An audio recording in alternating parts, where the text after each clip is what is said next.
చూసారా, మనం మాఘమాసంలో రెండవ రోజులోకి అడుగుపెట్టేసాం.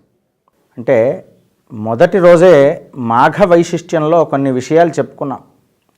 అఘము పాపాన్ని తొలగించేటువంటిదే మాఘం అన్నారు.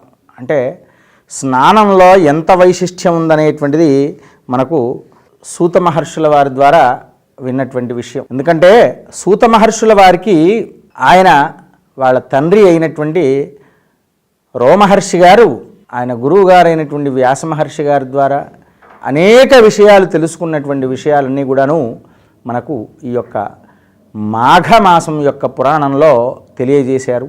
అందులో నాకు తెలిసినటువంటి కొన్ని విషయాలను మీ ముందు చెప్పడానికి ప్రయత్నిస్తున్నాను. అలా రెండవ రోజు ఆ యొక్క దిలీప మహారాజు గారు బయలుదేరేసి రాజ్యంలో అన్ని విషయాలు చక్కదిద్దేసి తన భార్యని తీసుకునేసి అప్పుడు బయలుదేరి గురువుగారైనటువంటి వశిష్ఠుల వారి యొక్క ఆశ్రమానికి చేరుకునేసి ప్రత్యువాచ తతో రాజా నాహం జానే ద్విజోత్తమ మాఘస్నాన ఫలం కీదృశో తన్మే కథయ విస్తరాత్. అక్కడ ఆ యొక్క గురువుగారి దగ్గరికి వెళ్ళేసి గురువుగారు నమస్కరించేసి రాజుగారు వచ్చారనే ఉద్దేశంతో వశిష్ఠుల వారికి అన్ని విధాలుగా ఏర్పాట్లు చేశారు. వశిష్ఠాశ్రమానికి చేరుకున్న తర్వాత కాస్త గురువుగారి యొక్క ఆసనం కన్నా కిందగా కూర్చోవాలనే ఉద్దేశంతో చక్కగా కూర్చోవడం చేత అప్పుడు గురువుగారి దగ్గరికి వెళ్ళారు. అయ్యా గురువుగారు, రాజ్యంలో ఏ విషయాన్ని గురించి కావాలన్నా మీ చెంతకే నేను వస్తున్నాను. మంచి చెడ్డలు అన్నీ కూడాను మీరు చెప్పేటువంటి వారు. ఎందుకంటే గుకారస్య అంధకారస్య రుకారస్తన్నికర్షక, నాకు అజ్ఞానము నుండి జ్ఞానాన్ని ప్రసాదించేటువంటి వారే మీరయ్యా. కాబట్టి మీరు చెప్పినటువంటి విషయాన్ని నేను వినదలుచుకున్నాను. కనుక నేను వేటకై వెళ్ళినప్పుడు వరాహముల యొక్క గుంపును సంహరించి తిరుగు ప్రయాణమై వస్తూ ఉండగా విఖానస మహర్షి నాకు, నాయనా నీ కార్యము పూర్తి చేసుకుని వెళుతున్నావు కానీ తెల్లవారుతూ ఉన్నది, మాఘ స్నానము చేసి వెళ్ళయ్యా అన్నాడు. మళ్ళీ మాఘ స్నానం ఏమిటయ్యా అంటే చెప్పే సమయం లేదు, ఇప్పుడు కాసింతసేపు అయితే సూర్యోదయం అవుతుంది, నేను వెళ్ళాలి, నువ్వు ముందుగా వెళ్ళేసి నీకేమీ తెలియకపోయినా ముందు వెళ్ళి ఆ యొక్క దగ్గరలో ఉన్నటువంటి సరస్సులో స్నానం చేసి వెళ్ళయ్యా అన్నాడు. ఆ ప్రకారంగా స్నానం చేసేసి వచ్చాను గురువుగారు. కనుక భగవంస్తప్రసాదేన శృతా విస్తారతో మయా, అనేక విషయాలు మీ ద్వారా తెలుసుకున్నాను. కాబట్టి ఈ మాఘ స్నానం గురించి ఆ మహర్షుల వారు చెప్పారు, దాని గురించి కూడా నేను తెలుసుకోవాలి అనుకుంటున్నాను. కనుక తెలుసుకోవచ్చా గురువుగారు అని చెప్పి సవినయంగా వినయ పురస్సరంగా తాను రాజైనప్పటికి కూడా, ఎందుకంటే వశిష్ఠుల వారి దగ్గరికి ఎప్పుడైతే బ్రహ్మస్థానం అనేటువంటిది ఇచ్చామో వారు చెప్పినటువంటిది ఆదేశంలో తప్పకుండా పాటించాలి. శాస్త్రంలోనే చెప్పారు, భగవంతుని యొక్క శాపాన్ని నివృత్తి చేసుకోగలమట కానీ గురువుగారి యొక్క శాపాన్ని ఇంకెవరి ద్వారానైనా సాధ్యపడదయ్యా, మరి గురువుగారే దాన్ని నివృత్తి చేయగలరు తప్ప ఇంకెవరు చేయలేరయ్యా అని చెప్పారు. కనుక మీరు నాకు ఇతపూర్వం అనేక విషయాలు, మంచి విషయాలు చెప్పారు. కనుక ఈ మాఘస్నానం గురించి మీరు కూడా చెప్పండి అని ఆ దిలీప మహారాజు గారు అప్పుడు కూర్చునగానే ఆ యొక్క శిష్టాచారపూర్వకంగా వారికి సకల విధాల ఉపచారాలు చేసిన పిదప అప్పుడు వారికి విస్తారంగా చెప్పడం మొదలుపెట్టేశారు. వశిష్ఠౌవాచ సమ్యదుక్తం పరం శ్రేయో లోకత్రయహితావహం నిర్మిలీకరణం లోకే మునీనాం వనవాసినం గోభూమి తిలవాసాసి స్వర్ణధాన్యాని యాని చ అథతేచ్ఛంది ఏనాకం తే మాఘే స్నాంతు సర్వదా. అయ్యా, మనకు ప్రతి ఒక్క దాంట్లో ఆచారంలో విచారంలో అనేక విషయాలు చెప్పారు. స్నానము, దానము, జపము, తపస్సు అలాగే త్వరగా శీఘ్రముగా ఫలప్రాప్తి కలుగుట కొరకని యజ్ఞయాగాదులని జ్యోతిష్ఠోమాది హోమాదులు కానీ ఇలాంటివి ఇష్టులు అన్నీ సోమయాగాది మొదలైన ఇష్టులన్నీ కూడా చేయమని చెప్పారు. మరలా మీరు ఈ విషయాన్ని కూడా నాకు మాఘస్నాన వైశిష్ట్యాన్ని కూడా తెలియజేయండి అని అనేపాటికి సమ్యగుప్తం, మంచి విషయాన్ని అడిగావు కాబట్టి నాయన నేను నీకు చెప్పదలిచానయ్యా అన్నాడు. లోకత్రయ హితావహం, ఈ యొక్క భగవంతుడికి ఇక్కడ ప్రతి ఒక్కరు కూడాను నేనున్నదేమిటి, లోకము యొక్క మేలు చెప్పట కొరకే, వాళ్ళకు హితము చేయుట కొరకే ఉన్నాను. కాబట్టి ఈ యొక్క మాత యొక్క అనుగ్రహం వల్ల, ఈ భూప్రపంచం వల్ల ఇక్కడ ఏం చెప్పారయ్యా, మనం చేసినటువంటి దోషాదులు పరిహారం కొరకు యజ్ఞము చేయమని, యాగము చేయమని, అలాగే గోదానము చేయుమని, భూదానము చేయుమని, తిలదానము చేయుమని, వస్త్రదానము చేయుమని, సువర్ణదానము చేయుమని, గోభూమి తిలవాసాంసి స్వర్ణధాన్యాని యానిచా అని చెప్పారు. ఇవన్నీ కూడా దానాలు చేయమని చెప్పారు.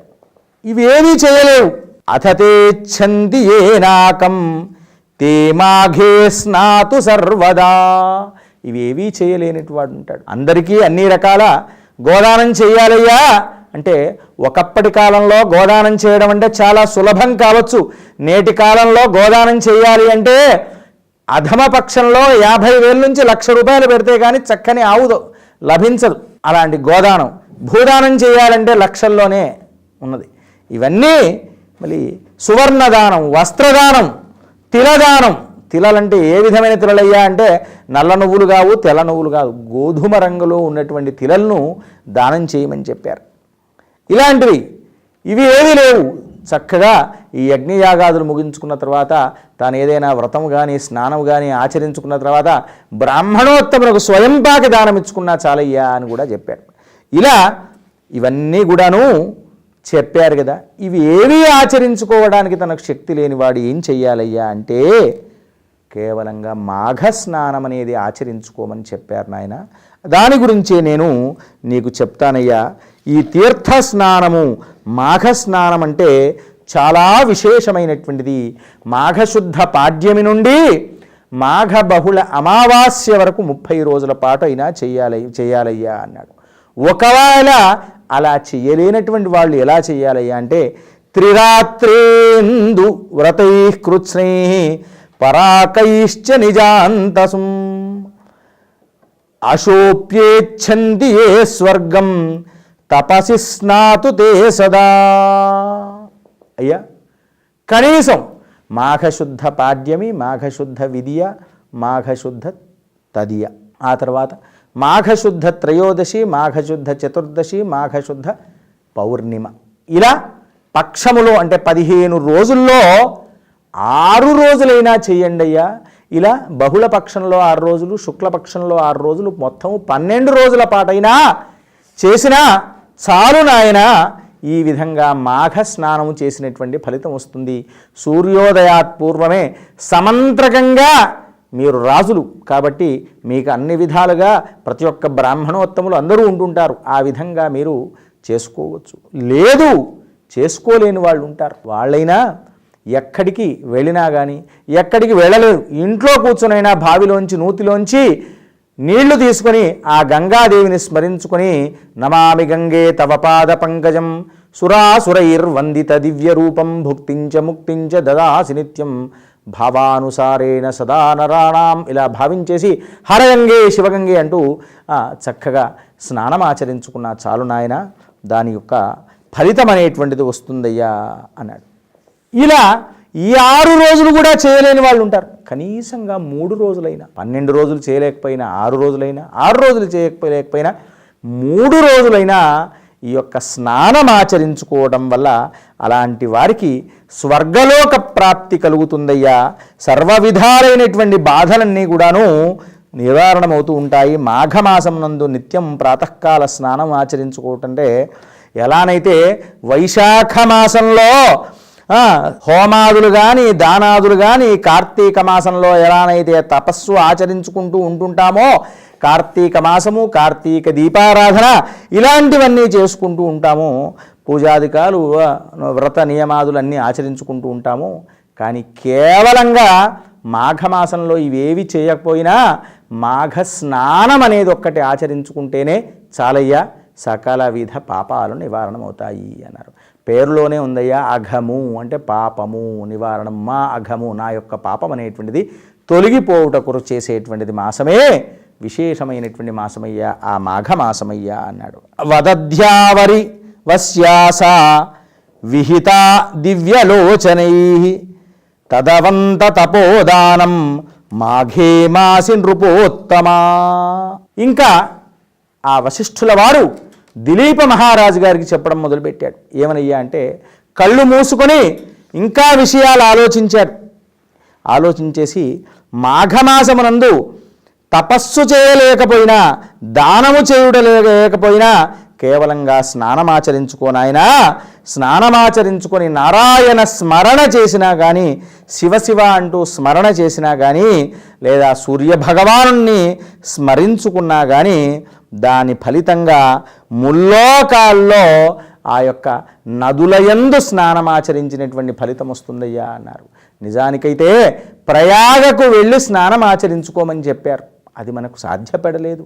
ఇంట్లో బావిలో దగ్గర బకెట్లో నీళ్లు తీసుకొనైనా స్నానం ఆచరించుకున్నా చాలు. అది కూడా ఆచరించినటువంటి వృద్ధులు ఉన్నారే అనుకోండి, చక్కగా వేడి నీళ్లతో చేసినటువంటి దాంట్లో వేడి నీళ్లు తీసుకొనైనా స్నానం ఆచరించుకున్నా చాలు, వారికి ఆ ఫలితం అనేటువంటిది వస్తుంది అని చెప్పారయ్యా.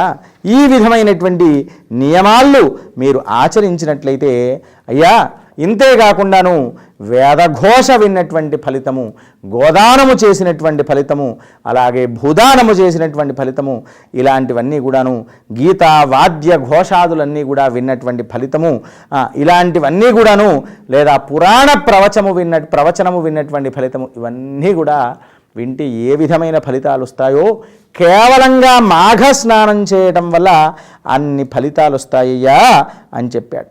కాబట్టి ఈ మాఘ స్నానాన్ని నీవు ఆచరించుకోవటం వల్ల నీకు తెలియక చేసినటువంటి అఘములన్నీ కూడాను, పాపములన్నీ కూడాను మాఘ స్నానం ప్రకుర్వాణో దద్యాద్బ్రాహ్మణ భోజనం అన్నాడు.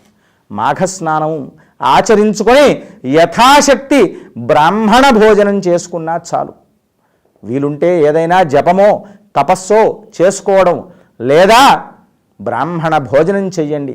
బ్రాహ్మణ భోజనం పెట్టే శక్తి లేదు, తన తోచినంత స్వయంపాక దానం ఇవ్వండి. స్వయంపాకం ఇవ్వడం వీలుగా లేదు, దాని ప్రత్యామ్నాయంగా యథాశక్తి దక్షిణ ఇచ్చి సంకల్పం అనేది ప్రధానము. సంకల్పం అనేది చేసుకొని ఈ విధంగా చేసుకోవాలయ్యా.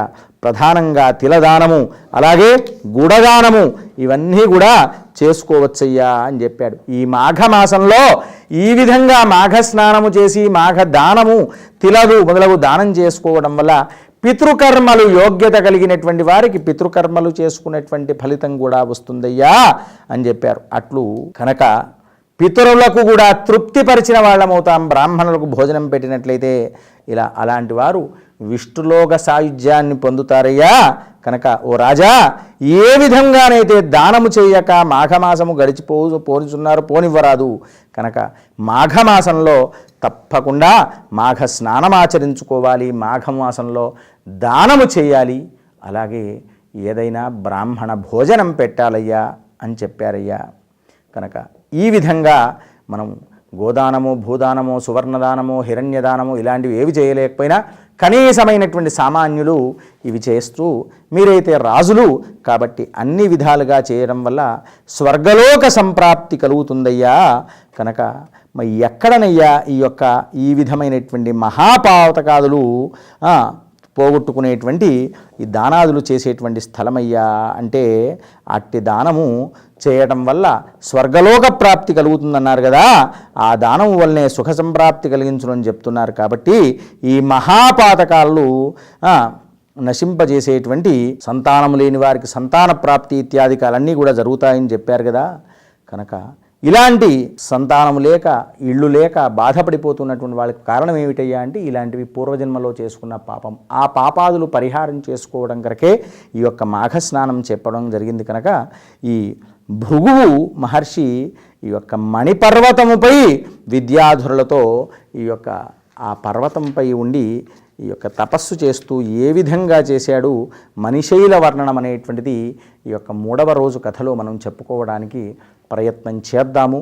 ఇప్పటి వరకు నాకు తెలిసినంత వరకు, నాకు జ్ఞానం ఉన్నంత వరకు ఈ యొక్క 2వ రోజు కథ చెప్పడానికి ప్రయత్నించాము.